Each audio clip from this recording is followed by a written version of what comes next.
Wonder why? How can you tell? All those casement walls, it's an outer wall and an inner wall. But here you see two rooms, an outer room and then an inner set of rooms. It's a 4-chambered gate. And the other gate that, I don't know if we're going to go over to see it or not, but there's another one, hence the two gates name of the city. It's the city, Sha'araim, it means two gates. That was the name of the city. The other gate's built the same way, but the other cities that are mentioned from the same time period have, although they don't have two gates, the gates are built with the same design, a 4-room gate.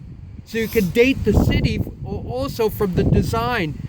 This city is the oldest fortified city that's been excavated in Judah. Not Israel, not the northern kingdom, the southern kingdom of Judah, the oldest fortified city excavated in Judah.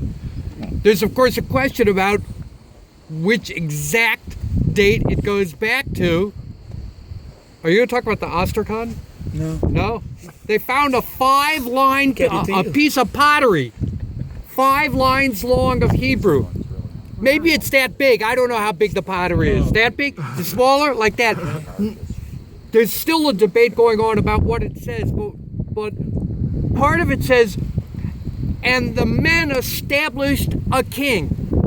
Now what's a piece of pottery with the message, and the men established a king, doing here? It's a message from the seat of the monarchy up in Jerusalem to a local governor saying, guess what? Now we've got a king, you follow the authority of the king. So how does a person usually become a king? Wins a battle and You inherit it. You're born a king. So if they say, and we established a king, that does not mean that he was born into it, right? Yeah. How many kings in the Judahite monarchy can you say were not born into the monarchy? Two. There's only two. There's only two. So David. it's got to be one of the two. Either the city existed at the time of Saul or it existed at the time of David. Those are pretty close times. Well, either way, you've got a city with an inscription that dates the city. You got the carbon dating to date the city. You've got the design to date the city, and the location that fits the story in 1 Samuel. We've got the location of an event in the. It's not pot. The pottery. It's only from where it's found in the ground. That's all. The only way you know is from where it's found in the ground. The thing is that when you find a pottery, you recognize what written, and that's help you to connect it to a specific period. Just to understand, because the style of the writing and the use of writing, it's very easy. Yes, I passed also. You see the original and the inscription. Rabbi, what is it Aramaic?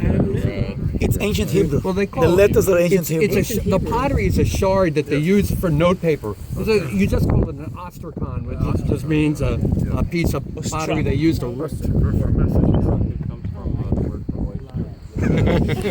For real? The way they voted in Athens on what shells? Yeah. Right, that's the oldest writing that was found in the ancient Hebrew writing that was done. That the writing was done and was dated to the 10th century BC, the time of David. There's a big debate that says the Bible was only written later than that, in the 7th century BCE.